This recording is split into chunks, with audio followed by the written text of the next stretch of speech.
much.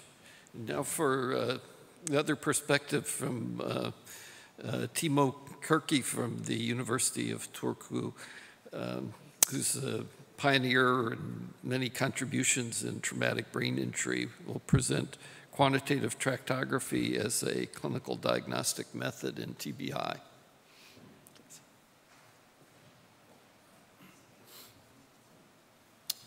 Thank you for the invitation. I'm going to present a method to perform individual patient studies by using tractography-based measurements.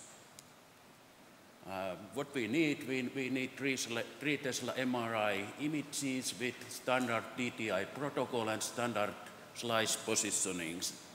And when we perform tractography, we must use identical FA and angle thresholds and inclusion and exclusion rows in standard anatomical positions. Quantitative tractography provides data of the tracts, including fiber count, volume, mean FA values, and mean diffusivity. The patient results are compared with mean and standard deviation of controls. We need relatively much controls. For instance, I use now a control group of 80 subjects.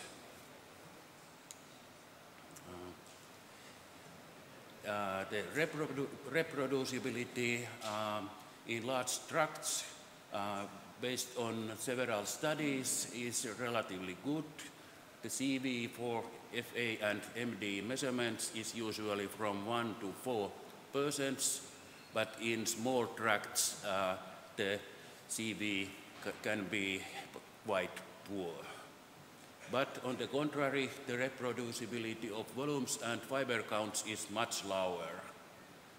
But if we compare the CV to the standard deviation of normal controls, we must remember that, the reliability is not very good. The CV is always relatively large compared to the standard deviations. So therefore, in clinical use, we must always test the interscan reproducibility, and tractography protocols with poor accuracy should not be used. And it must be remembered that the confidence intervals are always relatively large compared with standard deviations of normal controls, and therefore only strong FA or MD deviations from the mean are clinically important findings. So we can use this method in most large tracts, including corpus callosum, several association tracts, and some projection tracts.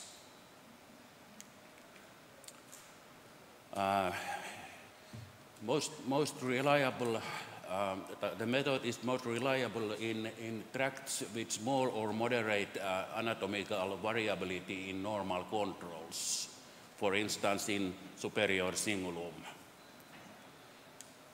But the reliability is reduced in tracts with large normal structural variability. For instance, in arcuate fasciculus, there is marked variability in the size and shape of arcuate fasciculus on both sides, and it can be even missing, even in the both sides, especially if we deal only with the long arcuate fasciculus. Further, in several normal tracts, mean FA values correlate negatively with volumes, complicating the clinical use. This phenomenon can be related to the proportion of peripheral fibers and zones with low FA values in tractograms. And further, TBI often causes volume reduction with decrease or loss of peripheral fibers and zones from tractograms. In TBI patients, we often don't have the peripheral parts in tractogram like in normal subjects. And the loss of these peripheral fibers with low FA can lead to misleading high mean FA values, so they are not always reliable. And correspondingly, damage of the crossing or adjacent tracts can cause an increase in tract volume and decrease of mean FA values in some cases. This phenomenon is relatively common. Here you can see some examples from the volume reduction in patients with TBI, for instance, in inferior fronto-occipital fasciculus here, and superior longitudinal fasciculus and arcuate fasciculus. And in these cases with marked volume loss and loss of peripheral tract parts, the mean FA values can be quite normal. Here, one case with TBI, we have marked volume loss and loss of peripheral parts on the right side, and very severe traumatic change on the left side, but the mean FA values are on the normal level. Here you can see a normal control, so the FA values can be even higher in these cases where we perform the measurement only of the central part of the tract. And this phenomenon is quite common in several tracts, including uncinate fasciculus, where we have many cases with normal mean FA values but low volume. So how to solve this problem? One possibility is to use tractography-based central part analysis, which can be performed instead of usual ROI, but with better reproducibility. In this method, we search a large stratigraphically defined standard volume in the central part of the trajectory with highest FA values. So practically, it's performed by using repeated tractographies with same ROIs with increased FA thresholds until the standard volume is achieved, and the FA and MD values of the tractogram closest to the goal are used in patient studies. Of course, we should also relate these volumes to intracranial volumes. Here we have some patient cases. First, here, normal variability, inferior or temporal cingulum. The blue ones are from tractography by using FA threshold 0.15, and here tractograms by using FA threshold 0.30, and corresponding results from patients.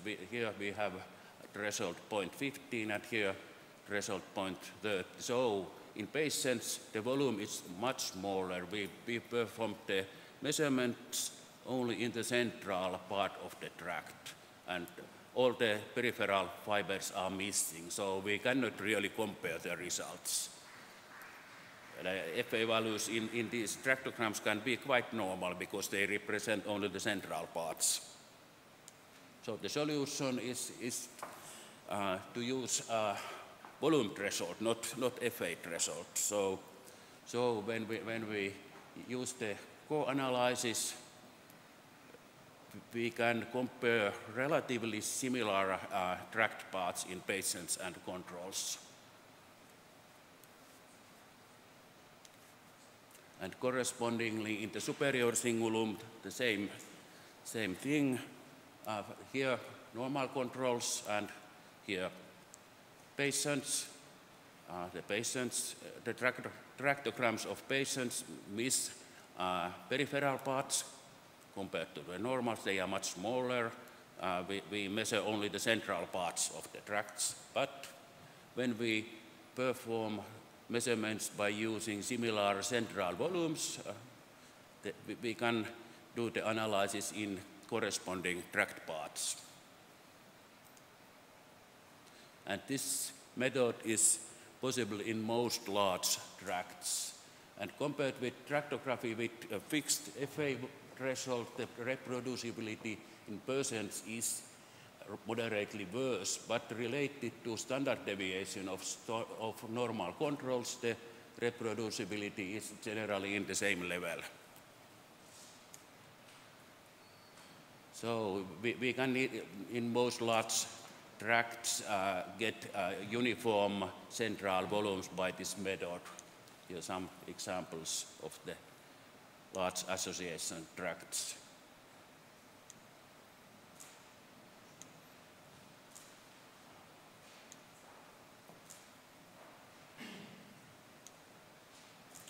So the benefits of the method is that the results are less affected of normal volume variability and variability in the relative amount of peripheral fibers, and they are less affected of traumatic volume changes. And there is less effect of crossing tracts. But the problems are the method is time demanding with current technology. We need repeated fiber tracking, and we should also measure the intracranial volume. And the reproducibility can be poor in long and narrow tracts, but it is generally good in large tracts. So other problems in clinical use is the age dependence. There are many publications of the age dependence. We can of course use this in clinical work.